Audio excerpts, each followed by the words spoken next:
Buenas, buenas, siempre un gusto vernos, gloria al Señor.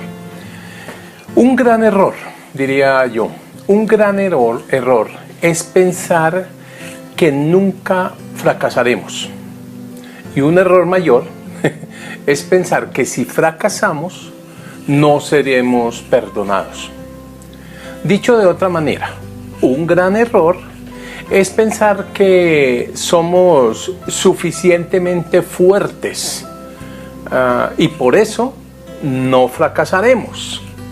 Y un error todavía más grande es convencernos de que si fracasamos, entonces no hay camino de retorno. Un poco de esto vamos a hablar en Mateo capítulo 26, versículo 30 al 31 al 35. Entonces Jesús les dijo: esta noche todos vosotros os apartaréis por causa de mí, pues escrito está: heriré al pastor y las ovejas del rebaño se dispersarán.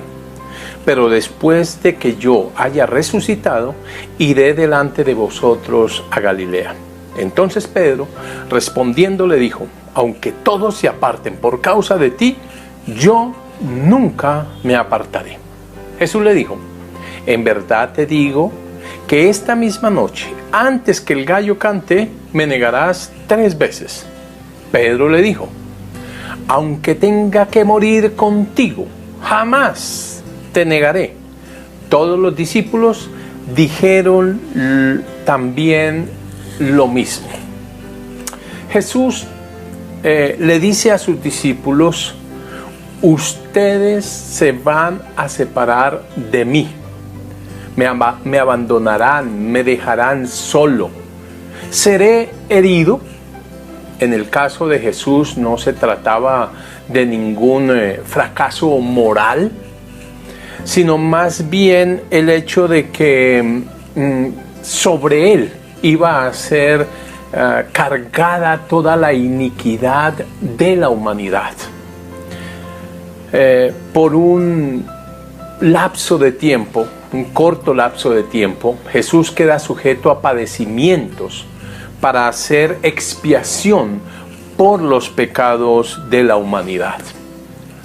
Al verlo en esta condición, dice Jesús a sus discípulos: ustedes se apartarán, huirán, desfallecerán, perderán su fe o su confianza en su maestro.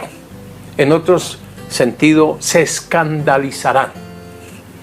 Mire, muchas veces las heridas de un líder o los fracasos éticos y morales en cualquier ámbito de la vida, podemos hablar de líderes sociales, políticos, padres de familia que también son líderes, papás o mamás, o líderes espirituales, líderes religiosos. En cualquier ámbito de la vida puede darse un fracaso por su propia causa, por causa de otros, o por las acciones mismas del enemigo de nuestras almas. En todo caso, por causa de esas heridas o fracasos, para este caso, muchas personas son afectadas. Un padre, una madre, un líder espiritual, un hermano mayor, un esposo, una esposa, un dirigente social puede traer, a causa de su fracaso moral o ético, mucho dolor y muchos problemas a las personas que le rodean. Lo que vemos a la luz de este pasaje es que Pedro se concentró solo en una parte de la declaración. Mira el versículo 31.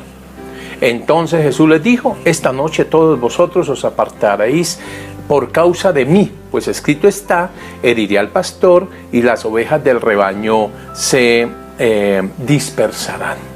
Parece que Pedro hubiera escuchado solamente esa parte de la declaración de Jesús y se fundamentó en su determinación casi exclusivamente en su fuerza, en su entusiasmo, en sus emociones.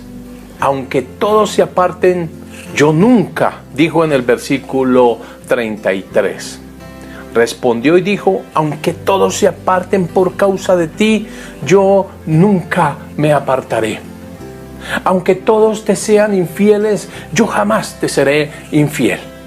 Aunque tenga que morir, mire el versículo 35, dice: aunque tenga que morir contigo, jamás. Mire los absolutos que usa Pedro. Aunque todos se aparten, yo nunca, ese es un absoluto. Aunque tenga que morir contigo, jamás, otro absoluto. Pedro, su entusiasmo lo llenó de absolutos. Desconoció Pedro, por alguna razón, la segunda parte de las palabras del maestro. Mire el versículo 32, dice: pero después de que yo haya resucitado, iré delante de vosotros a Galilea. Pero yo los buscaré, lo que les está diciendo Jesús. Ustedes se apartarán, pero yo voy a buscarlos. Después de mi resurrección, iré delante de ustedes, dice el texto, a Galilea. Pedro estaba tan convencido de sus propios recursos que no necesitó, según él, ponerle atención a la segunda parte de la declaración de Jesús, del versículo 32. Y los discípulos, de alguna manera contagiados por la emotividad de Pedro, tampoco dijeron nada. Más bien, juraron, como lo hizo Pedro en el versículo 35, en la parte final dice: todos los discípulos dijeron también lo mismo. Muchas veces estamos tan ensimismados en nuestra propia visión de las cosas que solo escuchamos la mitad del mensaje. Damos por sentado, como Pedro, que si no nos dispersamos, entonces tampoco es necesario que venga a buscarnos a Galilea.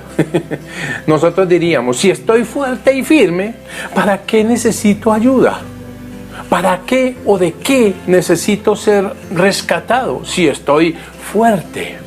Si he declarado y estoy cierto que no me pasará nada, y menos lo que tú estás diciendo.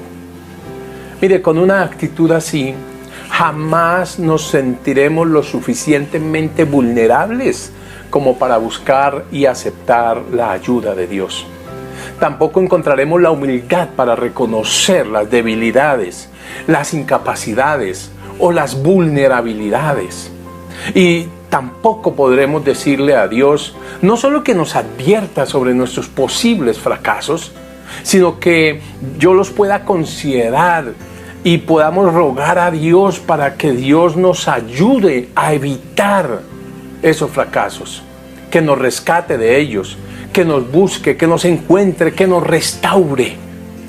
En vez de ponerse detrás de una cortina de suficiencia, como hizo Pedro, más bien que cada cual pueda escuchar la voz de Dios, que advierte, que Dios da razones por las cuales soy o seré muy vulnerable y débil, y que pueda suplicar que tal cosa no suceda. Y si acaso llega a suceder, que por favor me encuentre, me rescate, me perdone, me levante, me restaure. Lo ideal es que no suceda, por supuesto, que nadie ojalá fuera infiel al Señor, pero el oído de nosotros debe estar muy atento a las advertencias, al mensaje completo, no como le sucedió a Pedro, que solo escuchó una parte y reaccionó en autosuficiencia, fundamentado en sus emociones, en lo que él deseaba. Eso es legítimo, pero no es suficiente. No bastó para Pedro tener solamente el deseo, toda esa decisión, toda esa determinación. Le hizo falta algo: confiar más en su maestro que en sí mismo.